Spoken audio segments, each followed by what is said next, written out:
بسم الله الرحمن الرحيم نحمده ونصلي على رسوله الكريم أما بعد فأعوذ بالله من الشيطان الرجيم يا أهل الكتاب لم تحاجون في إبراهيم وما أنزلت التوراة والإنجيل إلا من بعده أفلا تعقلون ها أنتم هؤلاء حاججتم فيما لكم به علم فلم تحاجون فيما ليس لكم به علم والله يعلم وأنتم لا تعلمون ما كان إبراهيم يهوديا ولا نصرانيا ولكن كان حنيفا مسلما وما كان من المشركين صدق الله العظيم وصدق رسوله النبي الكريم ونحن على ذلك من الشاهدين والشاكرين والحمد لله رب العالمين۔ اللہ تبارک و تعالیٰ کا ارشاد ہے کہ اے اہل کتاب، یہود و نصارہ سے خطاب ہے، تم ابراہیم کے بارے میں، حضرت ابراہیم علیہ السلام کے بارے میں کیوں بحث کرتے ہو، حالانکہ تورات اور انجیل، تورات حضرت موسیٰ علیہ السلام پر نازل ہوئی اور انجیل حضرت عیسیٰ علیہ السلام پر نازل ہوئی۔ حالانکہ تورات اور انجیل ان کے بعد ہی تو نازل ہوئی تھی، حضرت ابراہیم کے بعد حضرت موسیٰ اور حضرت عیسیٰ تشریف لائے۔ کیا تمہیں اتنی بھی سمجھ نہیں ہے؟ دیکھو، یہ تم ہی تو ہو جنہوں نے ان معاملات میں اپنی سی بحث کر لی ہے جن کا تمہیں کچھ نہ کچھ علم تھا۔ اب ان معاملات میں کیوں بحث کرتے ہو جن کا تمہیں سرے سے کوئی علم ہی نہیں؟ اللہ جانتا ہے اور تم نہیں جانتے۔ اللہ تبارک و تعالیٰ کا ارشاد ہے قیامت تک کے لیے، ابراہیم نہ یہودی تھے نہ نصرانی، بلکہ وہ تو سیدھے یکسو مسلمان تھے، صرف ایک اللہ کی طرف رخ کرنے والے، اور شرک کرنے والوں میں کبھی شامل نہیں ہوئے۔ یہودی کہا کرتے تھے کہ حضرت ابراہیم علیہ السلام یہودی تھے، اور عیسائی کہا کرتے تھے کہ وہ عیسائی تھے۔ اول تو قرآن کریم نے فرمایا کہ دیکھو، یہ دونوں مذہب تورات اور انجیل کے نازل ہونے کے بعد وجود میں آئے، جبکہ حضرت ابراہیم علیہ السلام بہت پہلے گزر چکے تھے۔ لہذا یہ انتہائی احمقانہ بات ہے، بے وقوفی کی بات ہے کہ انہیں یہودی یا عیسائی کہا جائے کہ حضرت عیسیٰ یہودی تھے یا عیسائی تھے۔ اس کے بعد قرآن کریم نے فرمایا کہ جب تمہارے وہ دلائل جو کسی نہ کسی صحیح حقیقت پر مبنی تھے تمہارے دعووں کو ثابت کرنے میں ناکام رہے، تو حضرت ابراہیم علیہ السلام کے بارے میں یہ بے بنیاد اور جاہلانہ بات کیسے تمہارے دعوے کو ثابت کر سکتی ہے؟ مثلا تمہیں یہ معلوم تھا کہ حضرت عیسیٰ علیہ السلام بغیر باپ کے پیدا ہوئے، اور اس کی بنیاد پر تم نے ان کی خدائی کی دلیل پیش کر کے بحث کی، مگر کامیاب نہ ہو سکے، کیونکہ بغیر باپ کے پیدا ہونا یہ کسی کی خدائی کی دلیل نہیں۔ حضرت آدم علیہ السلام تو ماں اور باپ دونوں کے بغیر پیدا ہوئے، مگر ان کو تم بھی خدا یا خدا کا بیٹا نہیں کہتے، نہ مانتے۔ جب تمہاری وہ دلیلیں بھی کام نہ آ سکیں جو صحیح واقعے پر مبنی تھیں، تو یہ سراسر جاہلانہ اور احمقانہ بات کہ حضرت ابراہیم علیہ السلام نصرانی یا یہودی تھے یا مشرک تھے نعوذ باللہ، کیسے تمہارے لیے کارآمد ہو سکتی ہے؟ یہ بات اس لیے ذکر کی گئی کہ اس وقت عالمی پیمانے پر ایک کوشش ہو رہی ہے کہ دنیا کو لامذہب بنایا جائے، ان کا کوئی دین اور مذہب ہی نہ ہونا چاہیے۔ یہ یاد رکھیے بات، اللہ تعالی ہم سب کو وہ دن نہ دکھائے جب یہ دنیا میں یہ قانون نافذ ہو، یا ہمارے ملک میں یہ قانون نافذ ہو کہ کوئی مذہب نہیں۔ بنیادیں اس کی 300 سال پہلے بن چکی ہیں، 300 سال تقریباً ہو چکے ہیں۔ سب سے پہلے یہودی لامذہب ہوئے، پھر عیسائی لامذہب ہوئے، سارے نہیں، ایک طبقہ ان میں ہوتا ہے۔ والد صاحب بڑی عجیب بات فرماتے تھے شیاطین مٹھی بھر ہوتے ہیں، لیکن اکثریت تماشائی ہو جاتی، کام اس سے خراب ہوتا ہے۔ تماشائی مٹھی بھر ہوتے ہیں، سارے شیطان نہیں ہوتے ہیں، مٹھی بھر ہوتے ہیں، لیکن ان چند کو سب ایسے تماشے میں دیکھتے رہتے ہیں، یہ نہیں کہ ایک تھپڑ مارے ادھر جا کے گرے، ایک تھپڑ مارے ادھر جا کے گرے، اور پورا مجمع اس کے اوپر ٹوٹ پڑے، دیکھیے ابھی ٹھکانے آتی چودھرا لوگ۔ یہ اس کا تعلق کس سے؟ بزدلی سے، کم ہمتی سے، بے ایمانی سے نہیں ہے۔ لوگ اس کو سمجھتے ہیں ایمان نہیں، ایمان ہے، مسلمان ہیں، مومن ہیں، ان کو کافر و مشرک نہیں سمجھنا چاہیے، لیکن کم ہمت ہیں، بے ہمت ہیں، بے حوصلہ ہیں، بودے ہیں، ضعیف الارادہ ہیں، اس سے کام خراب ہو جاتا ہے۔ ایک مٹھی بھر طبقے نے کوشش کی یہود میں، ان میں ایک بڑے طبقے کو لامذہب بنا دیا، کہنے کو وہ یہودی ہیں۔ پھر انہوں نے محنت کی، 100 سال یہودیوں پر محنت ہوئی، پھر نصارہ پر محنت ہوئی، وہ بھی مٹھی بھر نے محنت کرتے کرتے لامذہب ان کو بنایا۔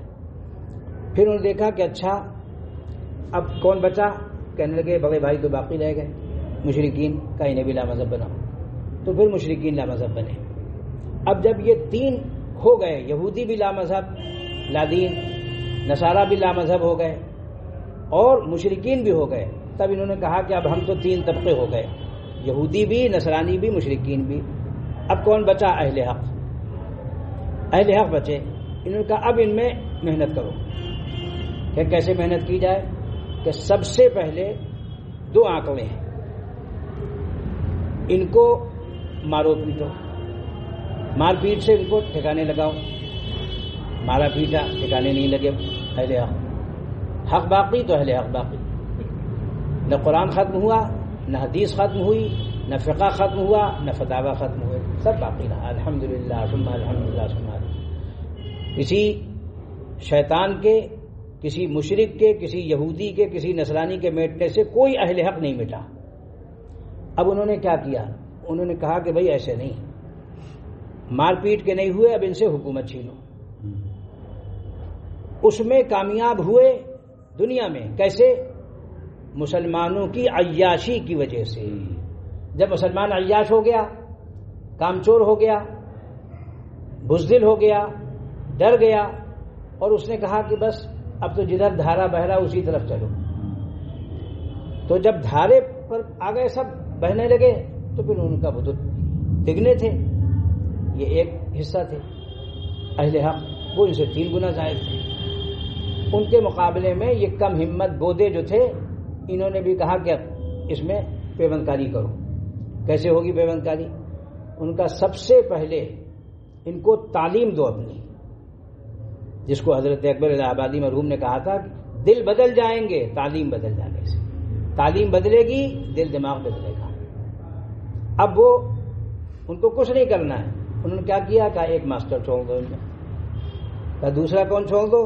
کہا اب ایک بیرسٹر چھوڑ دو، وکیل۔ پیدا ہوئے وکیل تو شیطان نے کہا لو آج میں بھی صاحب اولاد ہو گیا۔ عجیب غریب مصرع ہے، حقیقت۔ چور کا وکیل، ڈاکو کا وکیل، قاتل کا وکیل، بدماش کا وکیل، ہر کام کر کے وکیل اس کو دنیا یا تھانے سے، کچہری سے، عدالت سے، جیل سے بچانے کے لیے تیار۔ میں ان سے کہہ دیتا ہوں جہنم میں یہ آگے جائے گا، تم اس کے ساتھ ساتھ چلے جانا پیچھے، جہنم سے نہیں بچا سکتا یہ، وہاں حکم الحاکمین کا قانون چلے گا، وہاں وکیل صاحب کچھ نہیں کر پائیں گے، وہاں چلے گا قانون احکم الحاکمین کا۔ اعلان ہوگا پہلے لمن الملک اليوم، آج حکومت کس کی، آج ملک کس کا ہے؟ اللہ کی طرف سے اعلان ہوگا لمن الملک اليوم، سب سر دہل جائیں گے، جواب دیا جائے گا اللہ کی طرف سے للہ الواحد القہار، آج واحد قہار اللہ جل شانہ کا قانون چلے گا، کسی کا نہیں چلے گا، سب مرغا بن جاؤ۔ جتنے بدماش تھے، جتنے شیاطین تھے، جتنے ظالم تھے، جتنے قاتل تھے، جتنے بدکار تھے، جتنے جھوٹے تھے، جتنے مکار تھے، سب آج بن جاؤ۔ تو اس کا انتظار کر رہے ہیں لوگ۔ میں نے کہا مرنے کا انتظار کیجیے، اور اس کے علاوہ کوئی انتظار کرنے کی ضرورت نہیں، صرف موت بیچ میں حائل ہے۔ تو پہلے انہوں نے یہود کو، پھر نصارہ کو، پھر مشرکین کو شیطان نے، نفس نے پٹخ دیا۔ اب انہوں نے کہا اہل حق باقی رہ گئے، ان کو کیسے پٹخو؟ کہ تعلیم کے ذریعے، اپنی تعلیم دو، دل بدل جائیں گے تعلیم بدل جانے سے۔ اور اس کے بعد کیا کرو؟ جب یہ تعلیم پا جائیں گے تو یہ اسی قانون پر ایمان لائیں گے جو تعلیم ان کو تم دو گے۔ اب یہ اللہ کا قانون شریعت، اللہ کے رسول کا طریقہ سنت، اس کو بھول جائیں گے، بس یہ کہیں گے ہم کو یہی پڑھایا گیا اسکول میں، کالج میں، یونیورسٹی میں۔ تو انہوں نے کہا کہ اچھا اسکول، کالج، یونیورسٹی تو فتح ہو گئے، اب انہوں نے کہا اب آگے کام بڑھنا چاہیے۔ تو کیسے؟ کہ اب مکاتب، مدارس اور جامعات پہ حملہ ہونا چاہیے۔ اب وہاں سے جو حافظ نکلے، وہاں سے جو قاری نکلے، وہاں سے جو مولوی نکلے، وہاں سے جو عالم نکلے، وہ بھی وہی بکواس شروع کر دے جو یہ کر رہے تھے۔ وہ بھی وہی بکواس شروع کر دے، بس وہاں سے کام خراب ہو جائے گا. کہ کل تک جو بکواس ایک ماسٹر کر رہا تھا، ایک بیرسٹر کر رہا تھا، ایک انجینئر کر رہا تھا، ایک ڈاکٹر کر رہا تھا، ایک دہریہ کر رہا تھا، ان کا اب یہ بکواس یہ حافظ صاحب بھی کریں گے، اب یہ بکواس یہ قاری صاحب بھی کریں گے، اب یہ بکواس یہ مولانا صاحب بھی کریں گے، اب یہ بکواس یہ مفتی صاحب بھی کریں گے، اب یہ بکواس قاضی صاحب بھی کریں گے، اب یہ بکواس محتمم صاحب بھی کریں گے، اب یہ بکواس ناظم صاحب بھی کریں گے. کون بچا؟ کہ پیر صاحب کا. پیر صاحب تو پہلے سے ہمارے قبضے میں ہے. جب پیر صاحب ہمارے قبضے میں ہیں تو ان کے سارے مریدین بھی ہمارے قبضے میں ہیں. آپ کے آگرے میں کم از کم محتاط اندازے کے مطابق شاہی مسجدیں کتنی ہوں گی؟ شاہی مسجدیں بڑی چھوٹی جہاں بیٹھے یہ بھی شاہی مسجد جی بہت ساری ہیں. کم سے کم 50 تو ہوں گی.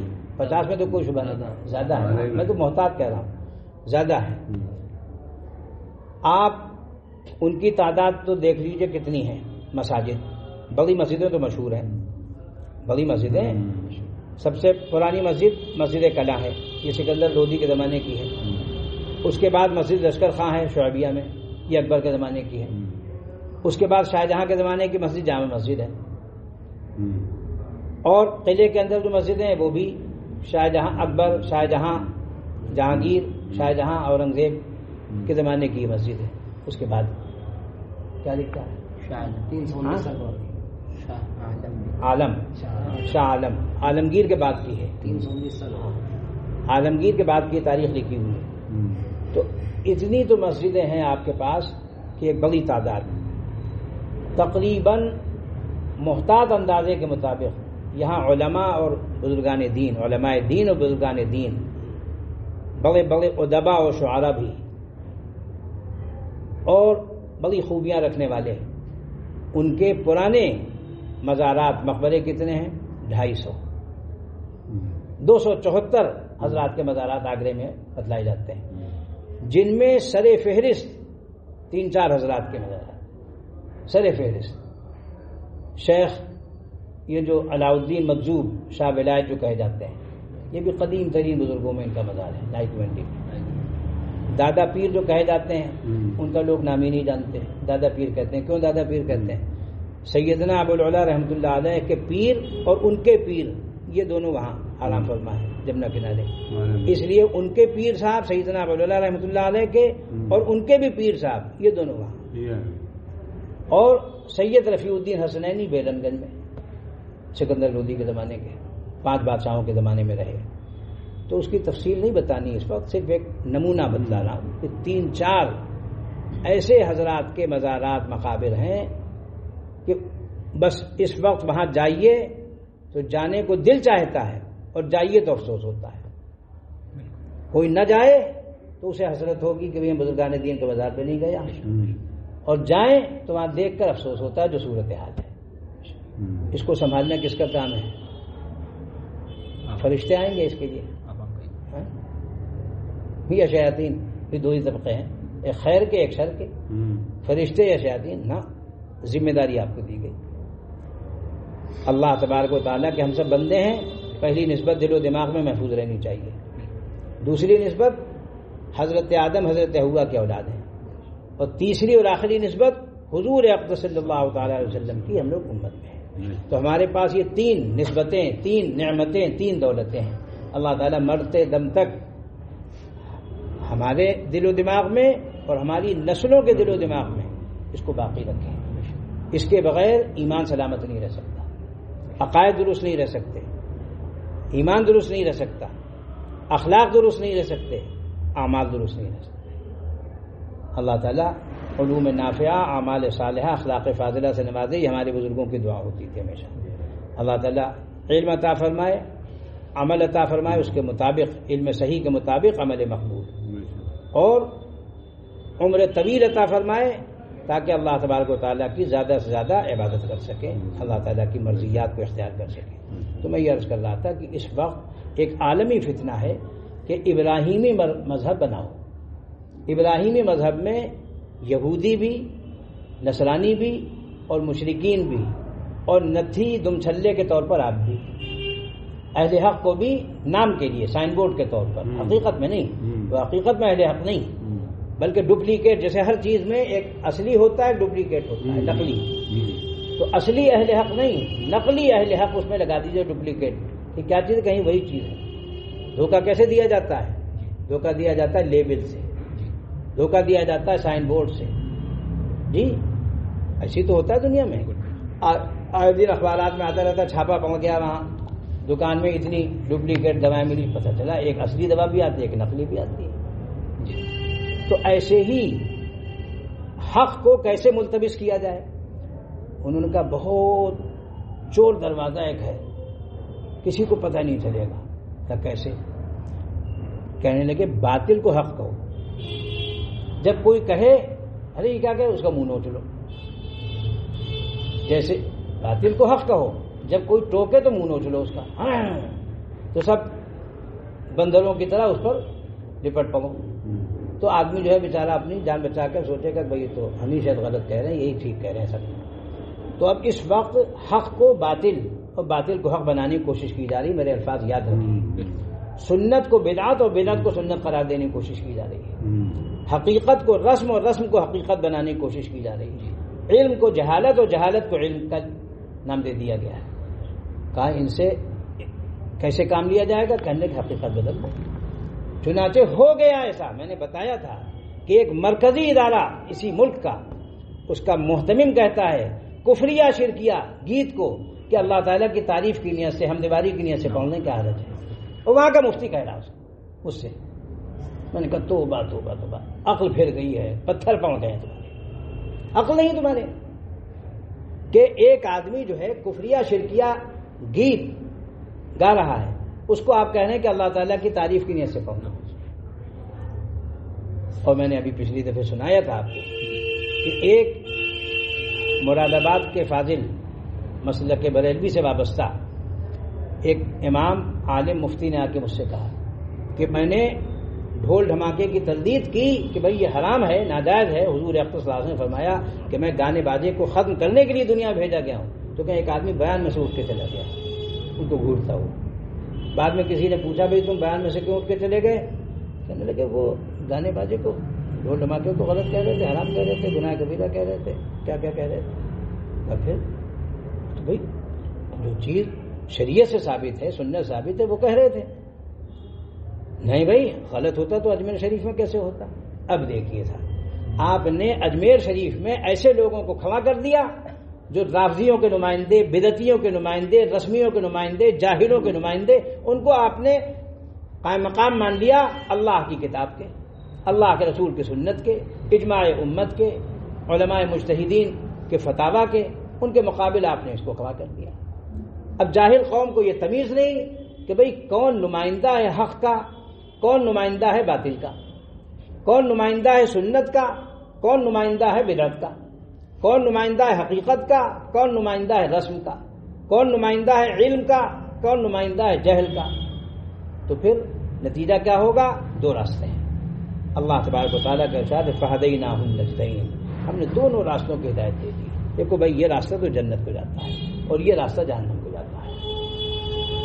تو جب آدمی یہ دو راستے ہیں ان میں سے ایک پر پڑے گا تو یہ تو اللہ کی رضا حاصل ہوگی یا اللہ کے غضب کا مستحق ہوگا، یہ تو اللہ کی رضا کا حقدار ہوگا یا اللہ کے غضب کا مستحق ہوگا۔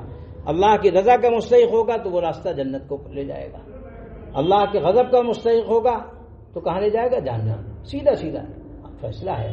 حضور اقدس صلی اللہ علیہ وسلم نے اپنے سامنے سیدھی لکیر کھینچی، فرمایا ان ھذا صراطی مستقیما فاتبعوہ ولا تتبعوا السبل فتفرق بکم عن سبیلہ۔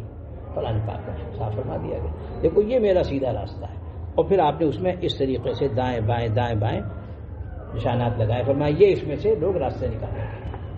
تو اس وقت اپنے آپ کو، اپنے گھر والوں کو، اپنے متعلقین کو یہ سمجھانے کی ضرورت ہے کہ ہم سب کو اسلام پر جینا ہے، اسلام پر مرنا ہے۔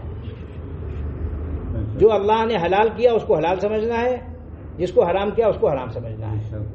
تو جب تک کہ ہم یہ اعتقاد نہیں رکھیں گے، اس کے مطابق عمل نہیں کریں گے، اور کم سے کم درجہ ہے کہ اپنے آپ کو اور اپنے گھر والوں کو، قرآن پاک میں فرمایا گیا یا ایھا الذین آمنوا، اے ایمان والو، قوا انفسکم واہلیکم نارا، اپنے نفس کو، اپنے آپ کو اور اپنے گھر والوں کو جہنم کی آگ سے بچاؤ۔ تو اس کا بچانے کا طریقہ یہ ہے کہ ہم لوگ فاسد عقائد سے، اعمال سیئہ سے، اخلاق رذیلہ سے بچیں، صحیح عقائد اختیار کریں، صالح اعمال اختیار کریں اور اخلاق حسنہ، اچھے اخلاق اختیار کریں۔ یہ جب تک نہیں کریں گے کام نہیں بنے گا۔ اس لیے ضرورت اس کی ہے کہ ہم لوگ اپنے آپ کو کن میں سے سمجھیں؟ ہم اہل اسلام میں سے۔ اور اللہ تبارک و تعالیٰ نے کیا فرما دیا کہ ابراہیم نہ یہودی تھے، نہ نصرانی تھے، نہ شرک کرنے والوں میں سے کیا تھے؟ ایک اللہ کی سیدھے سیدھے یکسوئی کے ساتھ عبادت کرنے والے مسلم تھے۔ تو جب اللہ تعالیٰ نے ان کو فرمایا کہ حنیفا مسلمہ، یکسو مسلمان، تو ہم کو کیا ہونا چاہیے؟ یکسو مسلمان۔ ہم 72 طرف کیوں؟ کبھی ادھر کبھی ادھر، کبھی ادھر کبھی ادھر، سب گڑبڑ سبا مچایا ہوا۔ آدمی کا جو رزق ہے وہ مقدر ہو چکا ہے، کھانا اس کو اتنا ہی کھانا ہے جتنا مقدر میں ہے، پہننا اس کو اتنا ہی ہے جتنا اس کے لیے مقدر ہے۔ اور پھر جب کسی آدمی کی تدفین ہو تو اس وقت دیکھ لینا چاہیے کہ اب اس کے ساتھ کیا جا رہا ہے، کتنا کپڑا جاتا ہے اور کتنی جگہ، بس یہ اس کا آخری وقت ہوتا ہے۔ اس وقت اس کو دیکھو جھانک کر کہ یہ سب کا وقت ہے، سب کا انجام ہے، اور اس کے لیے لوگ پاگل ہوئے پڑے ہیں کہ بھئی جیسے اپنے ساتھ سب لپیٹ لپاٹ کے لے جانا ہے اس طریقے سے، اور حالانکہ انجام دیکھیں دوسرے کا تو اپنا سمجھ کر دیکھیں کہ یہ انجام ہے انسان کا آخری۔ تو حیوان میں اور انسان میں فرق ہے، اور عام انسان میں اور مسلمان میں فرق ہے۔ مسلمان کہتے ہیں کامل انسان۔ آج ہم لوگوں نے انسانیت کا سبق پڑھ لیا غیروں سے، انسانیت ہی کے فضائل بیان ہو رہے ہیں۔ یہ سب دھوکہ ہے، تلبیس ہے نفس کی، کہ جو لوگ ان عنوانات کو لے رہے ہیں ان کا مقصد ہے کہ جو شیاطین عالم ہیں وہ جو انسانیت سمجھانا چاہتے ہیں وہ انسانیت ہم لوگوں کو سمجھائیں۔ نہ نہ نہ نہ، انسانیت وہ ہے جس کو اللہ نے، اللہ کے رسول نے سمجھا دیا ہے۔ ہم انسان اول حضرت آدم کو مانتے ہیں، انسان اول، اور انسان کامل، انسان مکمل محمد الرسول اللہ صلی اللہ علیہ وسلم کو مانتے ہیں۔ ان سے مکمل، ان سے اکمل کوئی انسان نہ پیدا ہوا نہ پیدا ہوگا۔ تو یہ عقیدہ اگر نہیں ہے کہ انسان اول حضرت آدم تھے اور انسان اکمل آپ صلی اللہ علیہ وسلم، تو ہم کو ایک نمونہ دیا گیا ہے، ایک اول درجے کا، ایک انتہائی اور آخری درجے کا۔ تو ایک ابتدائی درجے کا ہے، ایک انتہائی درجے کا ہے۔ وہ ہماری ابتدا ہے، وہ ہماری انتہا ہے۔ بس ہم کو اس آئینے کو سامنے رکھنا ہے۔ اللہ تبارک و تعالی ہم سب کو شریعت یعنی اپنے قانون کے مطابق زندہ رہنے کی توفیق عطا فرمائے، اور سنت یعنی آپ صلی اللہ علیہ وسلم کی جو سنت ہے، طریقہ ہے، اس کے مطابق اپنے آپ کو، اپنی نسل کو چلاتے رہنے کی توفیق عطا فرمائے۔ ابھی فی الحال ایک سبق ہوا، 2 سبق ابھی باقی ہیں، کیونکہ مختصر بات ہوتی ہے تو وہ میں نے اس کو نوٹ کرا لیا تھا۔ ضرورت اس کی ہے کیونکہ ابھی ایک صاحب نے توجہ دلائی تو میں نے کہا ٹھیک ہے بتلا دیں کہ چونکہ آپ جس ملک میں جی رہے ہیں یہاں آپ کا دستوری اور قانونی جو حق ہے اس کو آپ مسلم مخلص قانونداں سے سمجھیے۔ ہر آدمی کی لائن الگ ہوتی ہے۔ مسلم مخلص سیاستداں سے سمجھیے، مسلم مخلص سماجی ورکر سے سمجھیے، اور پھر مجھ سے پوچھ لیجیے آپ آخر میں کہ بھئی ہمارے وکیل صاحب یہ کہہ رہے ہیں، ہمارے لیڈر صاحب وہ کہہ رہے ہیں، ہمارا سماجی ورکر یہ کہہ رہا ہے، اس میں دین کی بات، ایمان کی بات، اسلام کی بات شریعت و سنت کے مطابق ہے یا نہیں؟ اور اپنے آپ کو مسلمان عاقل بالغ کی حیثیت سے جو آپ کو حق ملک میں ملا ہوا ہے اس کے بارے میں پوچھ گچھ کر لیجئے، کیونکہ لوگوں نے بتایا کہ صرف 2 ہفتے باقی ہیں، اس کے بعد جو بالغ ہیں، عاقل بالغ ہیں، ان کا نام لسٹ میں نہیں لکھا جائے گا۔ تو یہ مشورہ آپ ان لوگوں سے کر لیجئے جس میں آپ تاکہ لسٹ میں آ سکیں۔ لیکن باقی دین کا جو کام ہے اس کے لیے آپ کسی باقاعدہ عالم و مفتی سے سمجھیے جس کو اللہ تبارک و تعالیٰ نے علم بھی عطا فرمایا ہو، عقل بھی عطا فرمائی ہو۔ پتہ چلا علم تو ہے عقل ہے نہیں، جی تو ایسے لوگ بھی ٹہل رہے ہیں تو ان سے بچیے.